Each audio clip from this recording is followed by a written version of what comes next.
Malam itu Jakarta tak seperti biasanya. Jalanan yang biasanya padat oleh kendaraan kini dipenuhi manusia.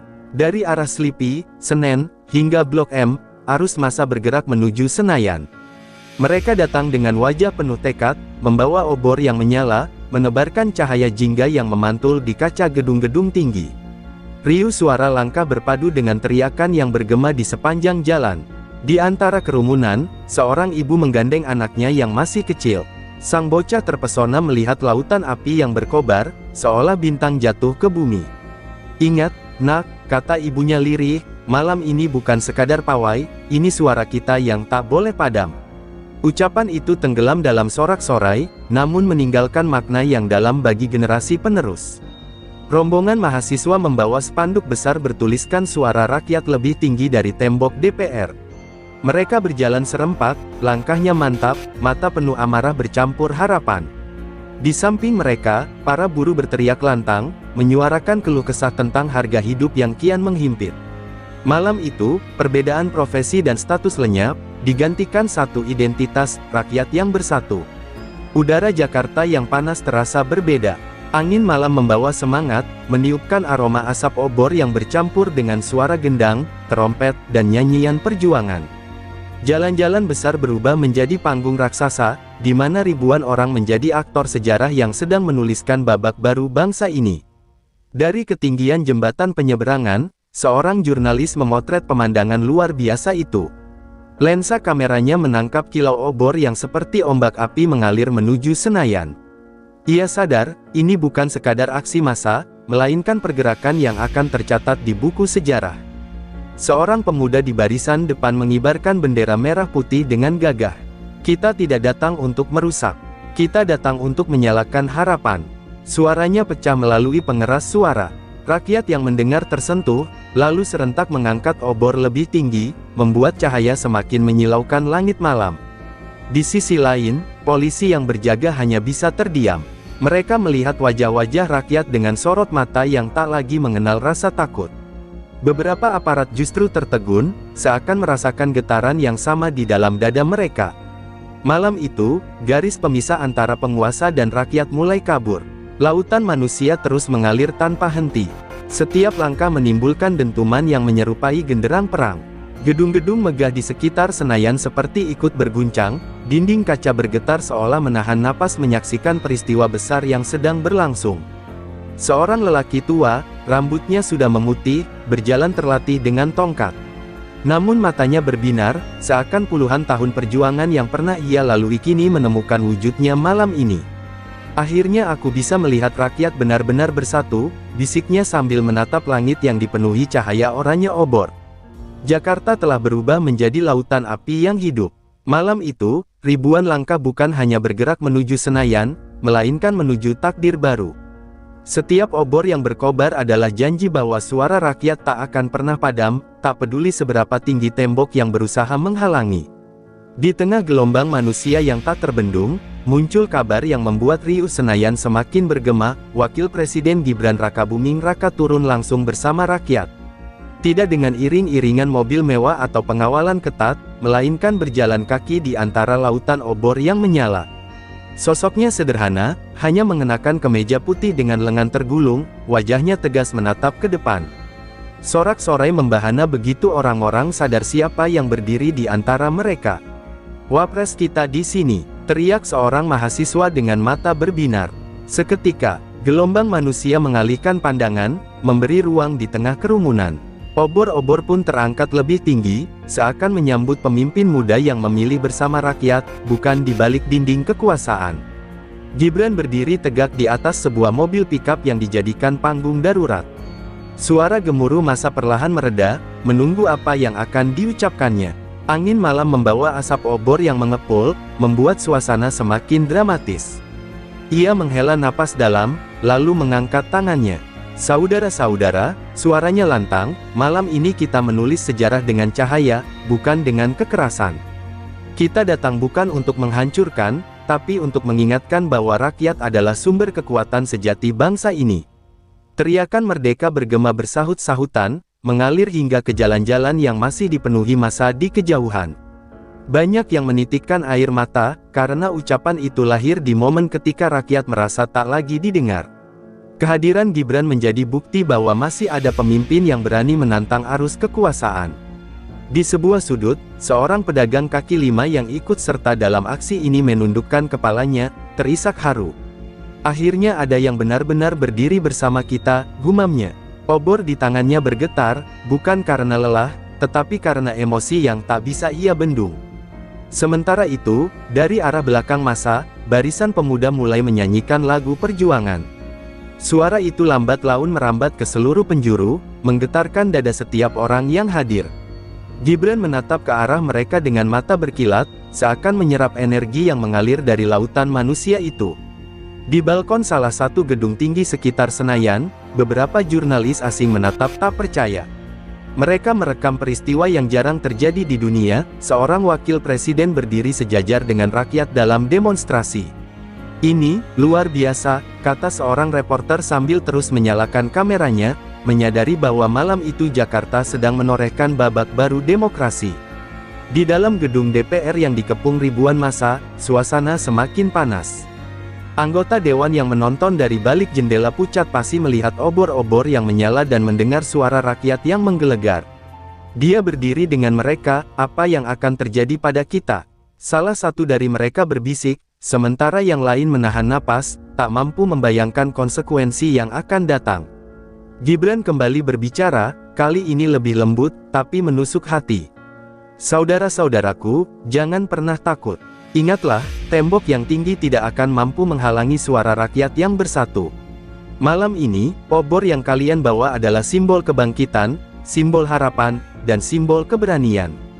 Kata-kata itu membuat ribuan orang mengangkat obor lebih tinggi, hingga langit Jakarta tampak seperti lautan api yang bergetar. Suasana semakin menggetarkan. Di kejauhan, suara beduk dipukul keras dari sebuah masjid, seolah menambah ritme perjuangan rakyat malam itu. Anak-anak muda yang sebelumnya hanya berdiri, kini menyalakan semangat baru dengan teriakan lantang. Sementara para orang tua tersenyum lega, merasa bahwa generasi penerus bangsa ini tidak tinggal diam. Seorang mahasiswa yang berada tepat di bawah panggung darurat berteriak lantang, "Kami tidak akan mundur, Pak Wapres." Kalimat itu langsung disambut gemuruh dari puluhan ribu rakyat. Gibran menunduk sebentar, lalu mengangguk dengan wajah serius. "Kalau kalian tidak mundur, aku pun tidak akan mundur." Malam itu, Senayan bukan lagi sekadar kawasan politik, melainkan arena sejarah.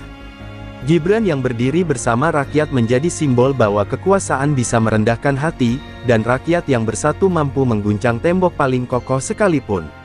Api obor berkobar, tak sekadar cahaya di malam hari, melainkan janji bahwa perlawanan dan harapan akan terus hidup. Gedung DPR yang berdiri megah di Senayan malam itu tampak seperti benteng yang terkepung.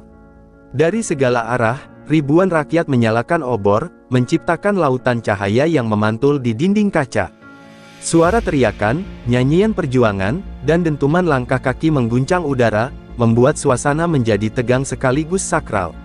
Dari dalam, anggota dewan hanya bisa menatap melalui jendela yang bergetar, wajah-wajah mereka pucat melihat kekuatan rakyat yang tak terbendung. Di sebuah ruang rapat darurat, para wakil rakyat berkumpul dengan raut gusar. Beberapa mencoba bersikap tenang, namun tangan mereka gemetar ketika memegang ponsel, membaca laporan terbaru dari aparat. Mereka bukan sekadar demo, mereka sudah menjelma menjadi gerakan rakyat, kata salah seorang anggota, suaranya bergetar. Kalimat itu membuat ruangan hening, karena semua sadar kenyataan yang tengah dihadapi. Beberapa orang masih mencoba menolak kenyataan. Ini hanya euforia sesaat, besok mereka bubar, ujar seorang politikus senior dengan nada meremehkan. Namun kalimatnya segera dipatahkan oleh suara gemuruh dari luar yang begitu keras, seakan ribuan dada rakyat berteriak serentak. Dinding berlapis peredam suara pun tak sanggup menahan getarannya. Seorang anggota muda berdiri, wajahnya pucat namun matanya jujur. "Tuan-tuan, dengarkan baik-baik. Itu bukan suara yang bisa kita abaikan. Itu suara hati bangsa. Jika kita terus menutup telinga, kita akan tercatat sebagai pengkhianat sejarah." Beberapa kepala menunduk, sebagian lain masih membuang muka, enggan menerima kenyataan. Sementara itu, di luar gedung, rakyat kian bersemangat. Mereka terus mengibarkan bendera merah putih, mengangkat obor lebih tinggi, dan menyanyikan lagu perjuangan dengan nada bergetar. Malam itu, halaman Senayan menjadi samudra cahaya yang menyalakan api keberanian di setiap dada. Gibran, yang masih berdiri di atas panggung darurat, menatap lurus ke arah gedung DPR. Matanya menyala penuh keyakinan. "Kalian lihat itu," katanya kepada massa sambil menunjuk ke arah bangunan megah tersebut. "Itu bukan istana, itu rumah kalian. Jangan pernah biarkan siapapun mengunci pintunya dari kalian." Teriakan rakyat membalas, semakin menggetarkan Senayan. Beberapa aparat keamanan yang berjaga di sekitar gedung mulai goyah. Mereka tidak lagi memegang tameng dengan kaku. Ada yang justru ikut menyanyikan lagu perjuangan lirih, seolah terbawa arus semangat rakyat. Malam itu, sekat antara penguasa, aparat, dan rakyat perlahan pudar, menyisakan satu kenyataan, semua orang adalah bagian dari bangsa yang sama. Di dalam gedung, kegelisahan memuncak. Seorang anggota DPR yang tadinya keras kepala kini terduduk lemas di kursinya. Ia menutup wajah dengan kedua tangan, merasa dinding megah itu kini justru menjadi penjara. "Kita tidak bisa lagi bersembunyi," gumamnya pelan. Suaranya hampir tak terdengar, namun cukup untuk menusuk hati rekan-rekannya. Riuh rakyat semakin memuncak ketika barisan mahasiswa menyalakan flare merah. Cahaya menyala terang, menambah dramatis lautan obor. Langit Jakarta seakan berubah menjadi arena perlawanan, di mana setiap titik cahaya adalah tekad yang mustahil dipadamkan. Suasana semakin menggetarkan, seakan tanah Senayan ikut bergetar menahan gelombang semangat rakyat. Gibran kembali mengangkat tangannya, kali ini dengan suara yang lebih lantang. "Saudara-saudaraku, lihatlah bagaimana Senayan bergetar malam ini. Getaran ini bukan tanda kehancuran, tapi tanda kebangkitan. Kita sedang membuka pintu menuju masa depan yang lebih adil." Kalimat itu langsung disambut sorak panjang, seakan rakyat menyalurkan seluruh isi hati mereka ke dalam teriakan. Di dalam ruang rapat, beberapa orang mulai merasa kalah oleh kenyataan. "Jika presiden ikut mendukung mereka, maka tamatlah kita," ujar seorang politisi tua dengan suara gemetar. Kalimat itu seakan ramalan yang menunggu terjawab, karena kabar yang beredar memang menyebutkan bahwa Presiden Prabowo akan segera bersuara. Malam itu, Senayan benar-benar bergetar. Bukan hanya oleh suara rakyat, tetapi juga oleh ketakutan, harapan, dan pertarungan batin yang mengisi setiap sudut. Obor-obor yang menyala tak hanya menerangi jalanan, melainkan juga membuka mata bangsa, bahwa kekuasaan sejati selalu berada di tangan rakyat. Kegaduhan di Senayan belum mereda ketika layar-layar besar di sekitar kawasan tiba-tiba menyala.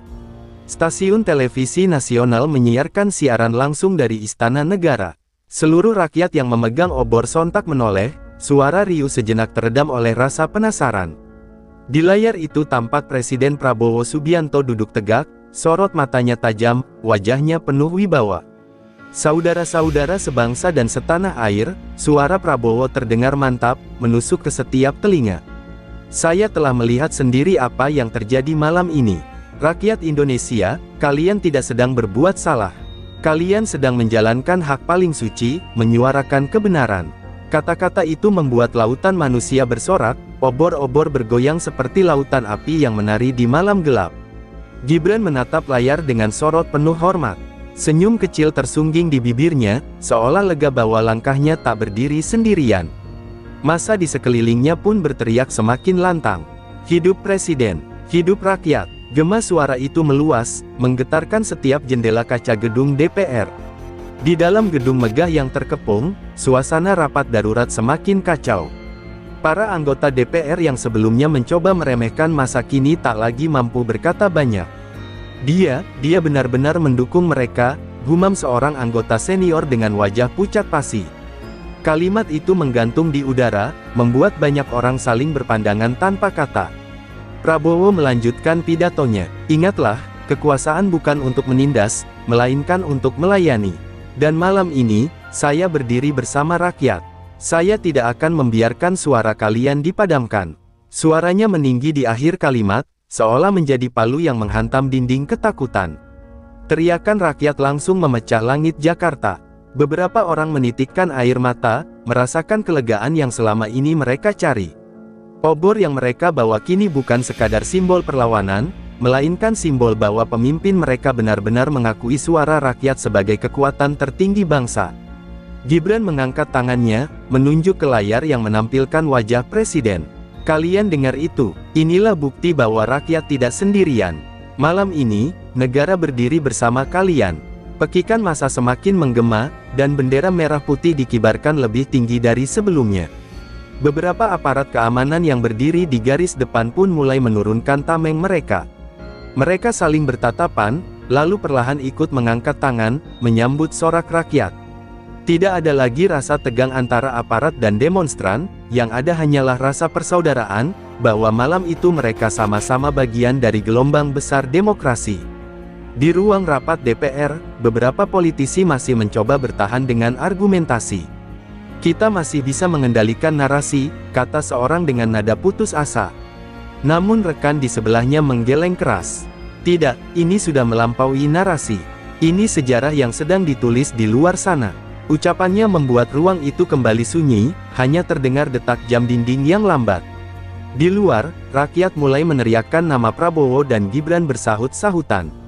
Senayan berubah menjadi panggung kolosal, tempat suara rakyat dan suara pemimpin bersatu dalam harmoni yang mengguncang.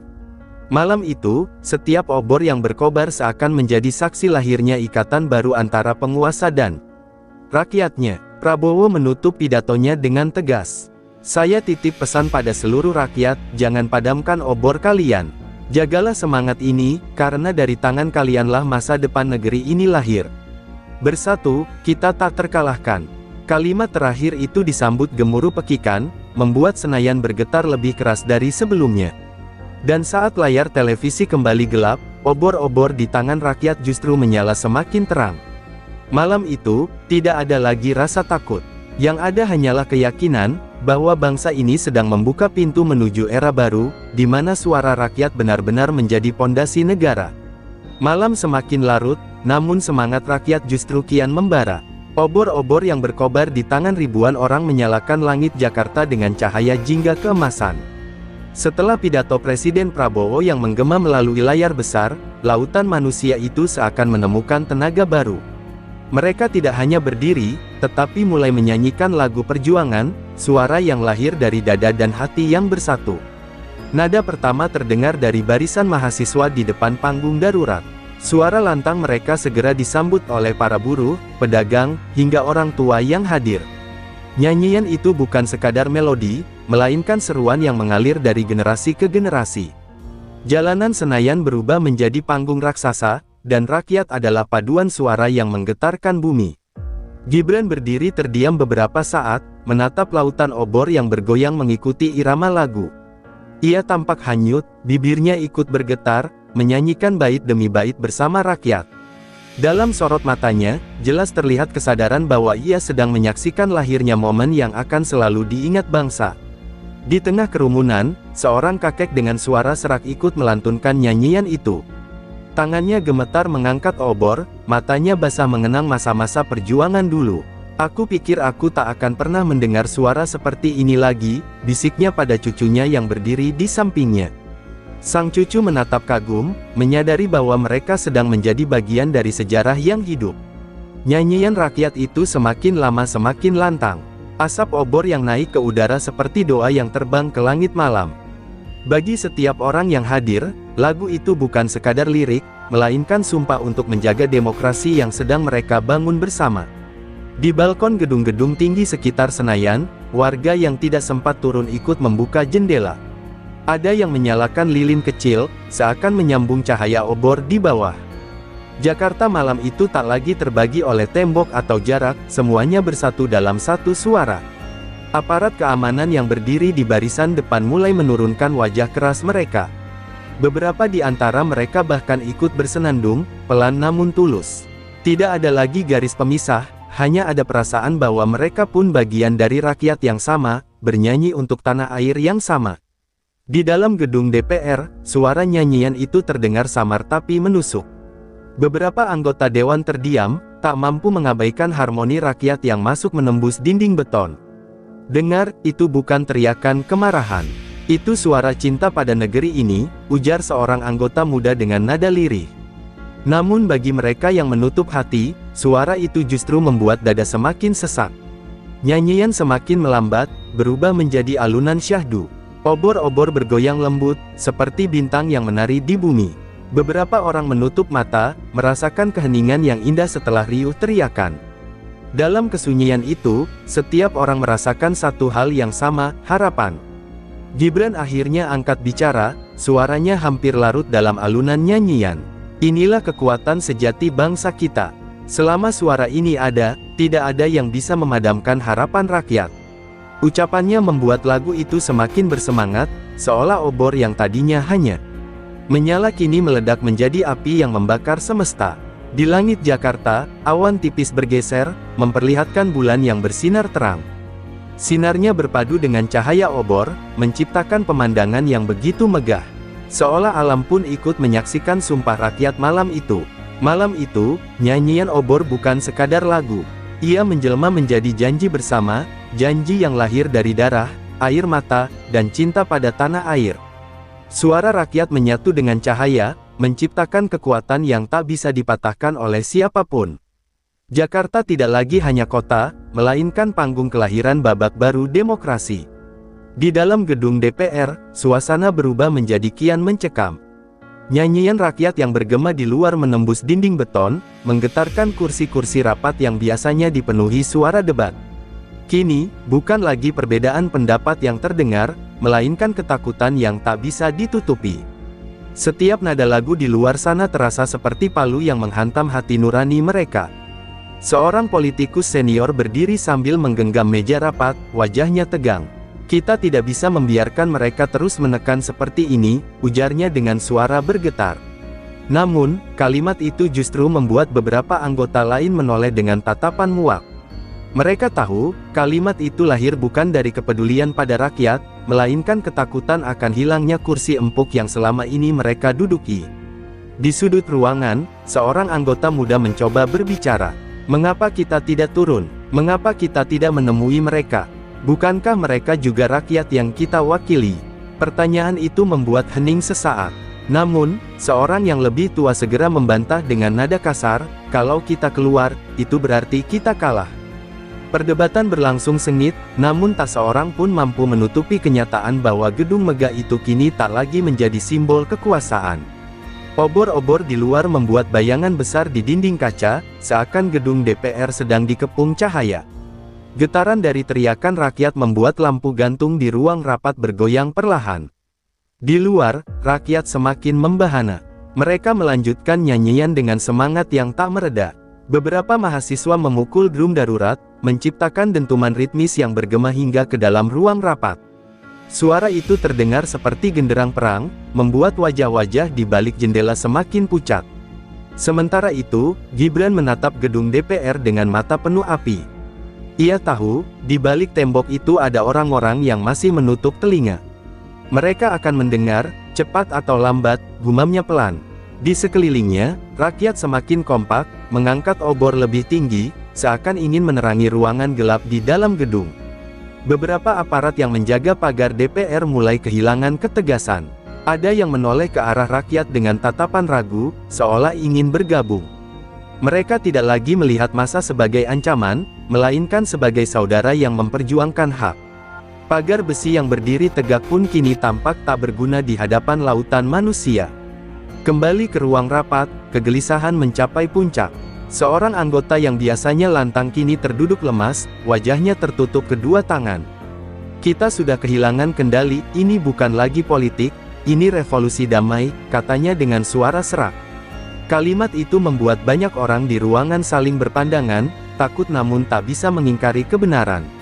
Nyanyian rakyat semakin keras, kali ini bercampur dengan seruan nama presiden dan wakil presiden.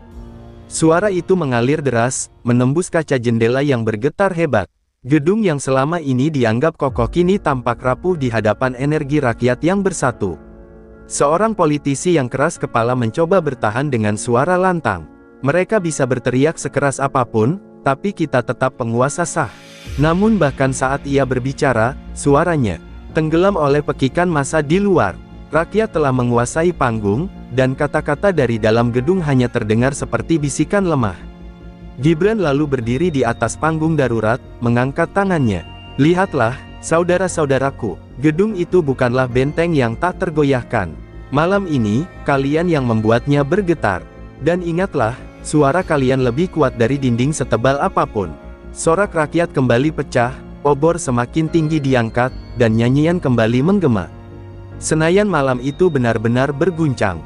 Tidak hanya dinding kaca, tidak hanya lampu gantung, tetapi juga hati orang-orang yang berada di dalamnya.